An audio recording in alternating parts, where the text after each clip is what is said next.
Story 2: The Pocket Watch by Mark Rogers. This happened 3 years ago, in the fall of 2022. I was 31 and living in Boston, working as a software engineer. Life was good. I'd just gotten a promotion. I was dating someone I really liked. My apartment was small, but in a decent neighborhood. I had no complaints. Then my Uncle Richard died. I should mention that I barely knew Uncle Richard. He was my father's older brother, but there'd been some kind of falling out before I was born. Family drama I never fully understood. My dad didn't talk about him much. All I knew was that Richard had never married, had no kids, and lived alone in a big old house in Providence. When he died suddenly of a heart attack at 67, I was surprised to get a call from his lawyer. Apparently, I was his only living relative. My dad had died 5 years earlier from cancer, and Richard had no one else. I was named in the will. The lawyer, a dry-voiced man named Mr. Pemberton, explained that Richard's estate was being liquidated to cover his debts. The house would be sold. Most of his possessions would be auctioned off. But there were a few personal items Richard had specifically left to me. "You'll need to come to Providence to collect them," Mr. Pemberton said, "at your earliest convenience." So that Saturday, I drove down to Providence. The October day was gray and cold, with leaves swirling in the wind. Richard's house was in an old neighborhood called College Hill. Victorian architecture, narrow streets, that New England Gothic vibe.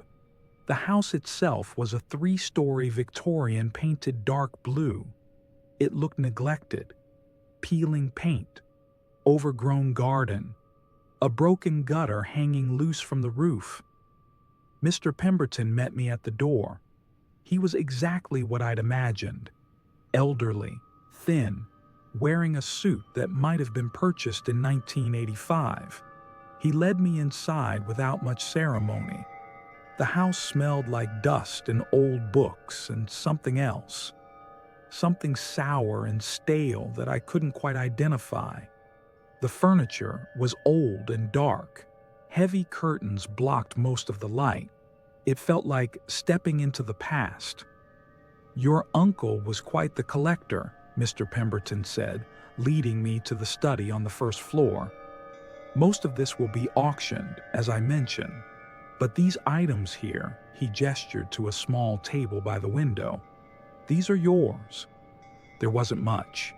A few photo albums I didn't recognize, a pocket knife, a leather journal, and a pocket watch. The pocket watch immediately caught my attention. It was gold, or gold-plated, with an intricate engraving on the case. Vines and birds, beautifully detailed. I picked it up. It was heavier than I expected. The chain was long, meant to be worn properly with a vest. I opened it. The face was cream-colored with Roman numerals. The hands had stopped at 347. When I held it to my ear, I could hear nothing. It was dead. "That was your great-grandfather's watch," Mr. Pemberton said. "William Turner. It's been in your family for over 100 years. Your uncle was quite attached to it." I turned it over in my hand. On the back was an engraving I hadn't noticed at first. Initials, WT, and below that, a date, 1889. "It's beautiful," I said. "Will you be taking everything?" Mr. Pemberton asked. I nodded. I scooped the items into a cardboard box he provided. The whole process took maybe 15 minutes. He gave me some paperwork to sign, and then I was free to go. As I was leaving, I paused in the doorway and looked back at the house. I had the strangest feeling, just for a moment, like I was forgetting something important, like there was something I needed to know. But Mr. Pemberton was waiting, holding the door open, and the feeling passed. I drove home with the box on my passenger seat, not thinking much about it. I figured I'd look through everything properly later. The watch was the only thing of value, and even that probably needed expensive repairs to work again. That evening, I was sorting through the box in my living room. My girlfriend Rachel was there, curled up on the couch with her laptop. She glanced over as I pulled out the pocket watch. "Oh, that's gorgeous," she said. "Is it real gold?" "I don't know. Probably just plated." I turned it over, studying the engraving. "It's old, though. From 1889. Does it work?" "No, it stopped. I'd need to take it to a watchmaker." Rachel went back to her laptop, and I set the watch on my coffee table. The rest of the box's contents were less interesting. The photo albums showed people I didn't recognize. The journal was full of cramped handwriting that was hard to read. I flipped through it briefly but couldn't make sense of it. It seemed to be some kind of diary or log. I set it aside to look at later. That night, after Rachel left, I found myself picking up the pocket watch again. I sat on my couch, turning it over in my hands, feeling the weight of it. There was something satisfying about it, something solid and real. Most of my possessions were electronics or cheap modern furniture. This was different. This had history. I decided to keep it on my dresser. Even if it didn't work, it was a nice object to own. I went to bed around midnight, feeling completely normal. I fell asleep quickly. At 3:47 in the morning, I woke up suddenly. I lay there in the darkness, heart pounding, not knowing why I'd woken. No sound, no nightmare, just a sudden, complete alertness. And then I heard it. Tick, tick, tick, tick. A clock, ticking steadily in the darkness. But I didn't have any ticking clocks in my apartment. My alarm was digital. I didn't even have a watch that ticked. I turned on my bedside lamp and looked around. The sound was coming from my dresser, the pocket watch. I got out of bed and picked it up. It was warm in my hand. And when I opened it, the hands were moving. Tick, tick, tick. The watch was running. But that wasn't possible. It had been stopped. It had been dead for who knows how long. I hadn't wound it. I hadn't taken it to a repair shop. I stared at it, confused and a little unsettled. The time on the watch face said 3:47. I looked at my phone. 3:47 in the morning. The watch had started at the exact time it had been stopped at. Coincidence, I told myself. Maybe some internal mechanism had just clicked into place. Maybe temperature changes or movement had somehow triggered it. I didn't know much about mechanical watches, but surely there was a rational explanation. I set it back on the dresser and went back to bed, but I left the light on. The ticking continued, steady and precise, filling the quiet of my bedroom. It took me a long time to fall back asleep. The next day was Sunday. I woke up late, feeling groggy and unsettled. The pocket watch was still ticking on my dresser. The time was correct. It had kept perfect time all night. I called Rachel and told her about it. She laughed. Maybe it just needed to rest for a while. I've heard of mechanical things doing weird stuff like that. But it started exactly at the time it was stopped at, I said. Okay, that's a little weird, she admitted. But Mike, it's just a watch. Maybe you accidentally moved something when you were looking at it last night. I suppose that was possible. I let it go. But over the next few days, I started noticing other oddities. Small things, subtle things. The watch would be in a slightly different position than I remembered leaving it. Not much, just turned a bit or moved an inch to the left. I told myself I was misremembering, and I started having strange dreams. Not nightmares exactly, more like memories that weren't mine. I'd dream I was in places I'd never been, old-fashioned rooms with gas lamps and heavy furniture. I'd be wearing clothes that weren't my own, and I'd feel things, emotions that seemed to come from outside myself. Anger, fear, a cold, calculating satisfaction. I'd wake up disoriented, not quite sure who I was for a few seconds. I mentioned it to my coworker Tom on Wednesday. He joked that maybe the watch was haunted.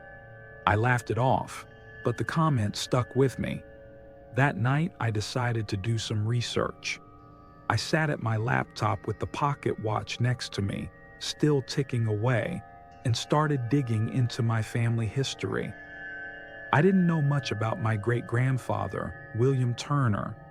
My dad had rarely talked about his family, but I found some records online, census data, a marriage certificate, an obituary from 1923. William Turner had died at age 61. The obituary was brief. It mentioned that he'd been a businessman, that he'd left behind a wife and 2 sons, that he'd been a respected member of the community. But when I dug deeper, I found something else. A newspaper article from 1922, a year before his death. A scandal. William Turner had been accused of embezzling money from his business partners. The article was written in that flowery, dramatic style of old journalism, but the facts were clear. He'd stolen thousands of dollars. He'd ruined families. When the truth came out, he'd fled the city rather than face charges. He died less than a year later, in Providence, under suspicious circumstances. The obituary I'd found earlier had been sanitized. This article told a different story. My stomach tightened as I read.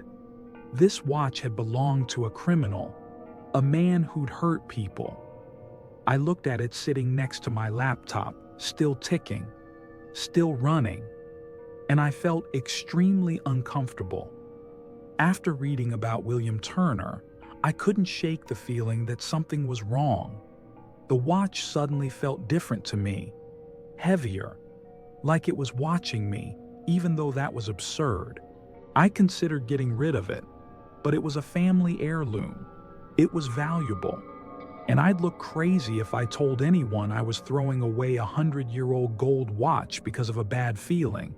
So I kept it, but I moved it to a drawer in my dresser, out of sight. The ticking was muffled now, but I could still hear it at night when everything was quiet. Tick, tick, tick, like a heartbeat. The dreams got worse. They were clearer now, more vivid. I dreamt I was sitting in a dark office, counting money by lamplight. I felt satisfaction, pleasure. I was taking what was mine, what I deserved. The faces of the people I'd stolen from meant nothing. In another dream, I was fleeing, running through rain-soaked streets at night, a bag heavy with cash in my hand, fear and exhilaration mixing together. And in the worst dream, I was dying, lying in a bed, my chest tight, unable to breathe.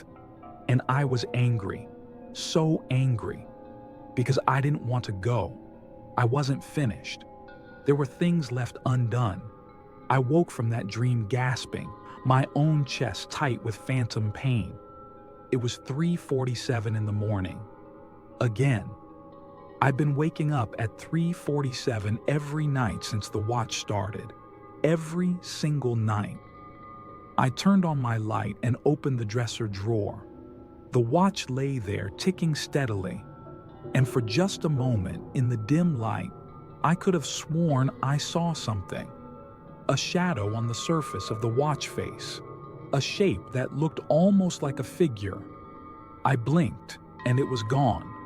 My hands were shaking as I closed the drawer. The next day, I called in sick to work. I couldn't focus. I was exhausted from the broken sleep, and I was starting to feel like I was losing my grip on reality. Rachel came over after her shift at the hospital. She took one look at me and frowned. "Mike, you look terrible. Are you okay?" "I'm fine," I lied. "Just not sleeping well." "Is it that watch? You've been weird ever since you got it." I hesitated. Part of me wanted to tell her everything. The dreams.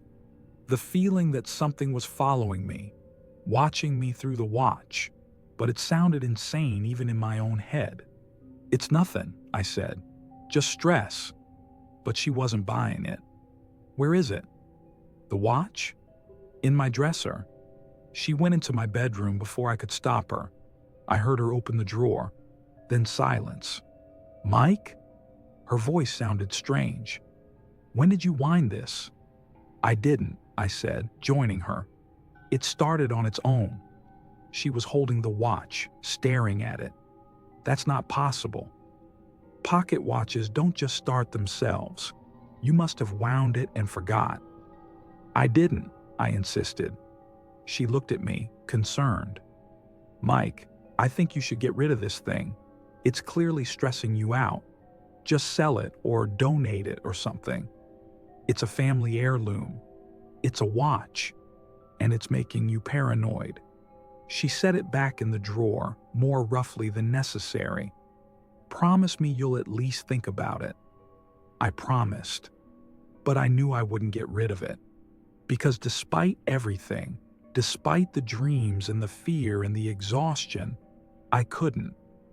It felt like the watch wouldn't let me.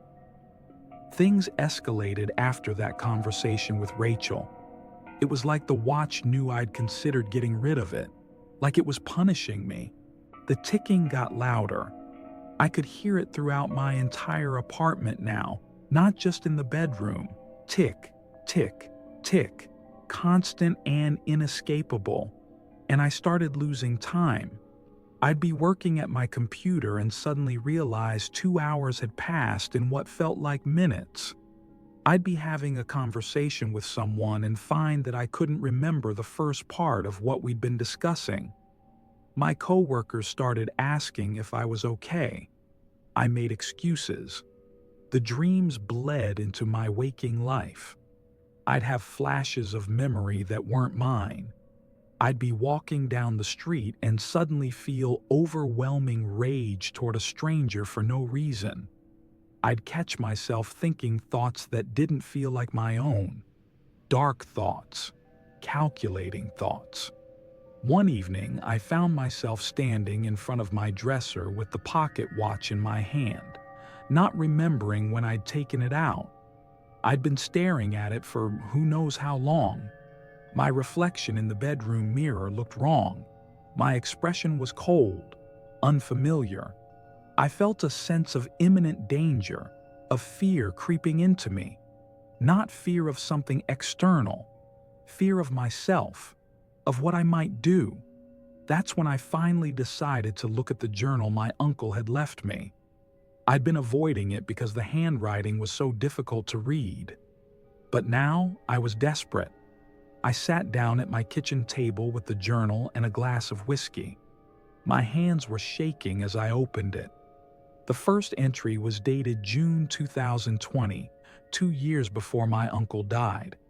The handwriting was cramped and anxious. "I found Father's watch today. I thought I'd lost it years ago, but it was in the attic, in an old box of his things. It still works. After all these years, it still works. I shouldn't have taken it out. I should have left it where it was. But I was curious. I wanted to remember him. My blood ran cold. Father. That was my great-grandfather, William Turner. I flipped ahead, skimming entries. The dreams are getting worse. I see his life, his crimes, the people he hurt. It's like I'm living through him, like he's trying to speak through me. I can't get rid of the watch. I've tried.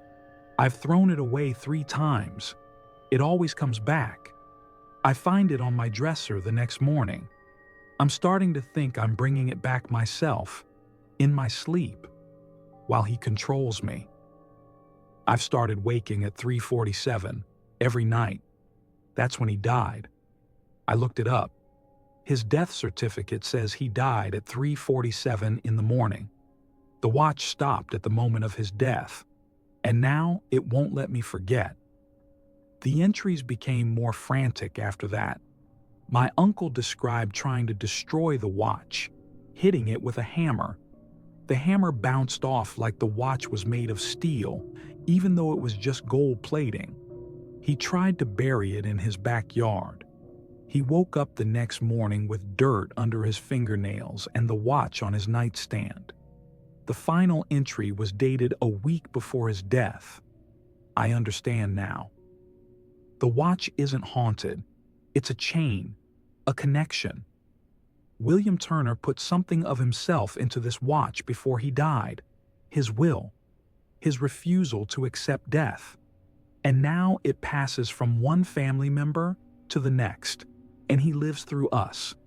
He's trying to finish what he started, whatever that is. I can feel him getting stronger, taking more control. I've made a terrible mistake leaving this to Michael, but I can't destroy it. I've tried everything. God forgive me. Maybe he'll be stronger than I was. Maybe he can break the chain. The journal ended there. A week later, my uncle had died of a sudden heart attack at age 67, the same age William Turner had died at. I felt sick. My stomach tightened into a painful knot. I looked at the pocket watch sitting on the table next to the journal. It ticked steadily, unconcerned. I understood now. The dreams weren't dreams. They were memories. William Turner's memories. And he wasn't just haunting the watch. He was trying to possess whoever owned it. Slowly, gradually, taking over their thoughts, their actions, their lives. My uncle had fought him for 2 years and lost. How long did I have before I lost myself completely? That night, I didn't sleep. I couldn't. I sat at my kitchen table with the watch in front of me, staring at it, trying to figure out what to do. Destroying it hadn't worked for my uncle. Getting rid of it hadn't worked. What other options did I have? Around 2 in the morning, I felt something shift. It was subtle at first, like a presence in the room that hadn't been there before. The air felt heavier. The shadows in the corners seemed deeper. And then I heard it. A voice, not out loud, inside my head. "You're wasting time, boy." I froze. My heart hammered in my chest. "Who's there?" I whispered. "You know who I am. William Turner, my great-grandfather, speaking to me through the watch, or through whatever part of him lived in the watch. What do you want?" My voice was shaking. What I've always wanted. What was taken from me? Justice. Revenge. Another chance. "You're dead. You've been dead for 100 years. The body dies. But Will?" The voice paused, and I felt a cold satisfaction radiating from the watch. Will is eternal. I made sure of that. I bound myself to this watch. A piece of me. The strongest piece. And now it's yours, Michael. You're mine now. "No." I stood up, pushing my chair back. "No, I'm not. You can't have me. You don't have a choice." "You think your uncle had a choice? You think any of them did? I've been passed down through this family for a century. I've lived through 6 different bodies. Each one thought they could resist. Each one failed. My hands were clenched into fists. I felt rage building inside me, but I couldn't tell if it was my rage or his. Why? Why are you doing this?" "Because I wasn't finished," the voice hissed. "Because I had plans. Power, money, a legacy. And they took it from me. They exposed me. They ruined me. They drove me into hiding like a rat. And then my weak, pathetic body gave out before I could set things right. You were a criminal. You stole from people. You destroyed lives. I took what I deserved, what I was owed. The rage in the voice was overwhelming, flooding through me. I felt it in my chest, hot and suffocating. And I won't stop. Not until I have what's mine. You'll help me, Michael, whether you want to or not. I looked down at the watch. In the dim light of my kitchen, I could see something now. A shadow moving beneath the glass face, like smoke, swirling and pressing against the crystal, trying to get out.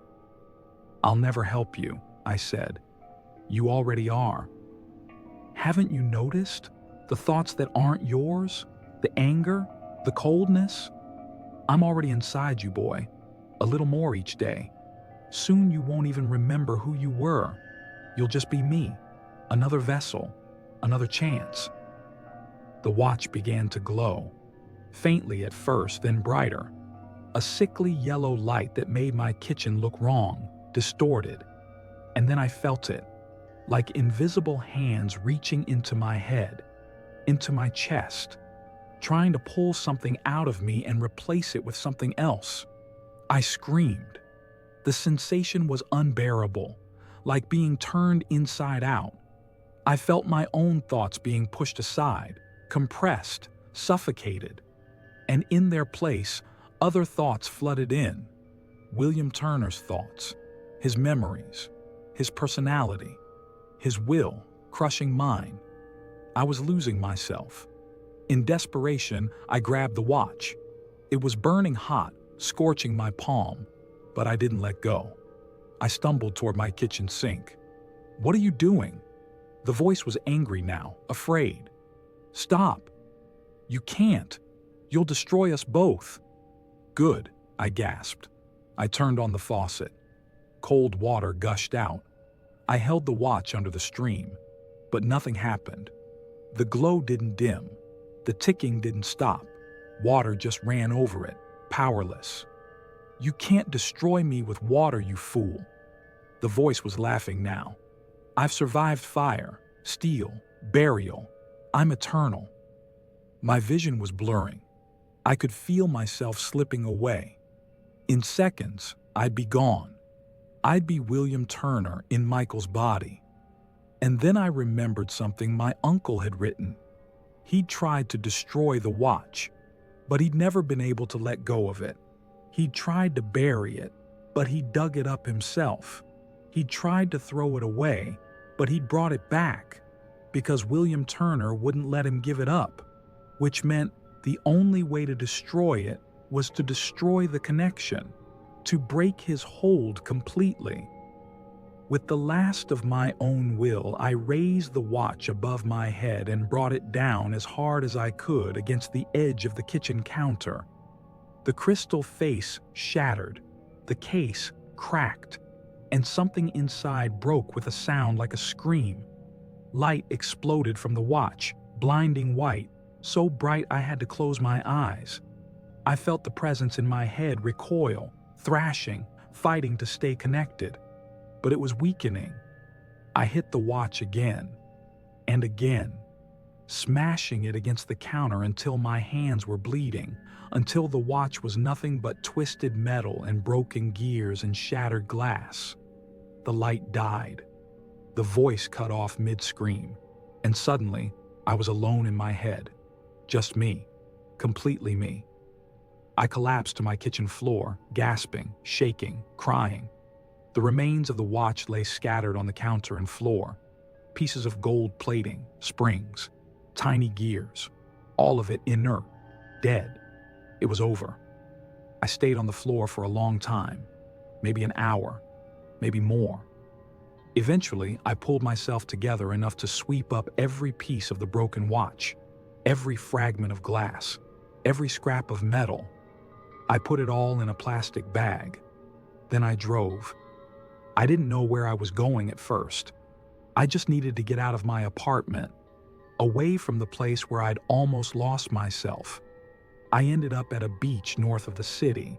It was almost dawn. The sky was turning gray. The ocean was rough, with big waves crashing against the shore. I walked out to the end of a rocky jetty and threw the bag as far as I could into the water. It disappeared into the waves without a trace. I stood there watching the sun come up, feeling the wind on my face, reminding myself that I was still here, still me, still alive. When I got home, Rachel was waiting outside my apartment. I'd forgotten that she had a key and had said she'd come by in the morning to check on me.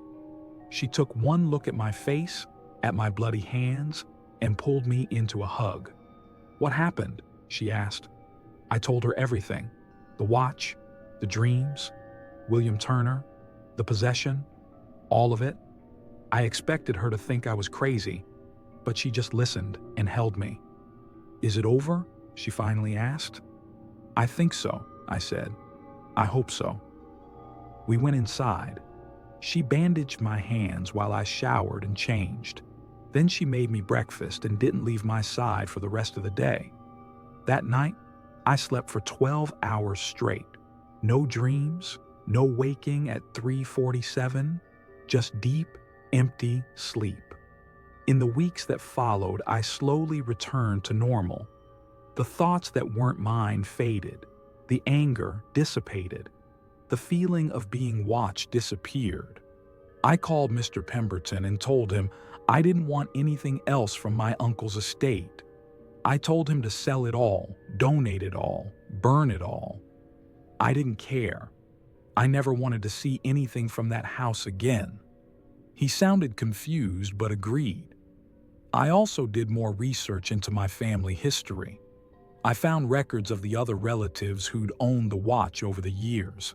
My Uncle Richard. Before him, his father. Before him, his grandfather. Every single one had died young of sudden heart failure, all around age 60 to 70. William Turner had been killing them, using them up and discarding them when their bodies gave out, then moving on to the next family member. I'd been the last one, the end of the line. If I'd failed, if he'd taken me over completely, I don't know what would have happened. Maybe he would have found a way to keep going, to spread beyond the family, to never stop. But I'd broken the chain. I'd destroyed the watch and freed myself. Sometimes, late at night, I still think about it. About how close I came to losing everything. About my Uncle Richard, alone in that house, fighting a battle he couldn't win. About all the others before him who'd suffered the same fate. And sometimes, just for a moment, I think I hear it. That steady ticking. Tick, tick, tick. Like a heartbeat that won't stop. But then I remind myself that the watch is gone. Destroyed. Scattered in the ocean. And the ticking is just my imagination. Just the echo of a nightmare that's finally over. I don't know if William Turner's spirit was really bound to that watch, or if it was something else. Some kind of psychic imprint, a curse, a manifestation of will so strong it transcended death. I prefer not to even think about it. All I know is that I'm free, and I'll never inherit anything from my family again. Some inheritances carry more than sentimental value. They carry the weight of the past, the unfinished business of those who came before us. And sometimes, the dead don't want to let go. These were allegedly true stories submitted by people who experienced events they cannot fully explain. Whether you believe them or not, one thing is certain. Some objects are better left in the past. If you have a true original story you'd like to submit to be featured in a future video, please email us at nightencountersstories@gmail.com. Thank you for watching Night Encounters. Stay safe, and remember, not every family heirloom is a blessing.